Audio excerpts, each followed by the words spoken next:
Bypass surgery చేసి మరి వాళ్ళ ఉద్దేశం అలా టక్కమని 110 కిలోలు బరువు అంటాడు ఆ తులసి అన్నాడు. బరువైన వ్యక్తి అని చెప్పా. తర్వాత మరి ఇతను చాలామందికి ఆ దందాల్లో భాగంగా ఎవరనుకుంటున్నావు RRRని వేసేసింది నేనే అని చెప్పి మరి ఆ వ్యక్తి చాలామందికి చెప్పుకోవడం జరిగిందంట. మాకే చెప్పారండి, ఇంకా మీకు తెలుసుంది అనుకున్నాం రాజుగారు అని చెప్పి గుడివాడియన్స్ నాకు తులసి అన్న వ్యక్తిని కూడా అతను ఏదో మేనేజ్ చేసేయచ్చని అనుకుంటున్నట్టుగా కూడా తెలిసింది. పార్టీ ఆఫీస్లో చెప్తాను అది ఇదని. కుదరదమ్మా తులసి, కుదరదు. అన్నీ అందరికీ చెప్పేసిన తర్వాత nobody will be able to help you mister Tulasi.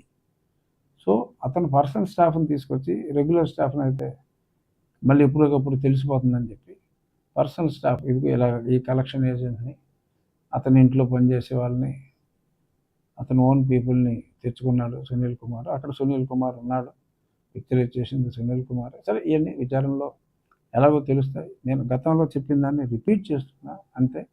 Almost ఒక 70-80% there were confirmations by many people. ఇప్పుడు కూడా మరి ఆ కుట్రలో భాగంగా మరి సీతారామాంజనేయులు గారు, ఇతను రఘురామరెడ్డి కూడా ఉన్నాడు. బహుశా రఘురామరెడ్డిని కూడా కనపడకుండా చాలామందిని వేసేసాడు రఘురామరెడ్డి. మరి ఇప్పుడు ఫైనల్ వ్యక్తి వీళ్ళందరూ విచారణ అయిన తర్వాత మరి నేను డిమాండ్ చేశా పివి సునీల్ కుమార్ని ముందు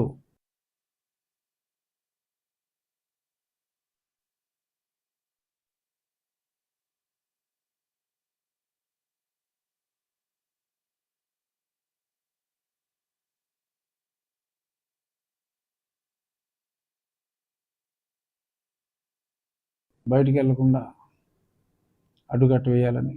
మరి దుబాయ్ ఇటువంటి చోట్ల అవి కూడా బయటికి రావచ్చు. బట్ ఎక్కువగా మామూలుగా కూడా డ్యూటీలో ఉన్నప్పుడు కూడా విదేశాలకు ఎక్కువ పర్యటన చేసిన వ్యక్తి పివి సునీల్ కుమార్. మరి ఆ పాస్టాల్లో ఫారిన్ ట్రావెల్ చేశాడు. ఎన్నెన్ని గోల్ఫ్ కోర్సుల్లో అతను జల్సాగా గేమ్స్ ఆడుకున్నాడు. ఒక నిజంగా నిజాయితీ గల వ్యక్తి. 2 పిల్లల్ని అమెరికాలో చదివించి అదే పెద్ద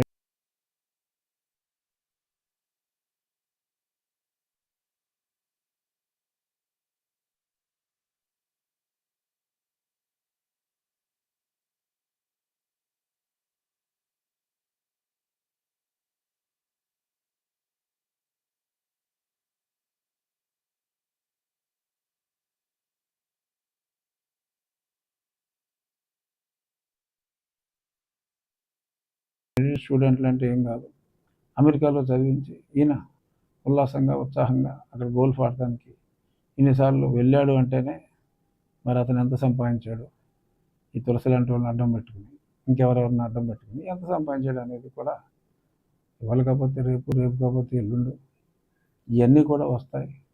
ఏదో నా వెనక ఏదో సైన్యం ఉన్నారని చెప్పి పొలిటికల్గా కేసు ఇప్పుడే మరి పట్టాలు ఎక్కింది.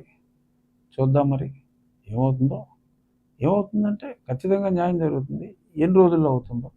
అలాగే మరి నేను గతంలో వైఎస్ జగన్మోహన్ రెడ్డి గారు మరి విచారణ బాగా స్లో అవుతుందని చెప్పి వేసిన పిటిషన్ సుప్రీంకోర్టు ఫస్ట్ కోర్టుకు వచ్చినప్పుడు 2వ న్యాయమూర్తి గారు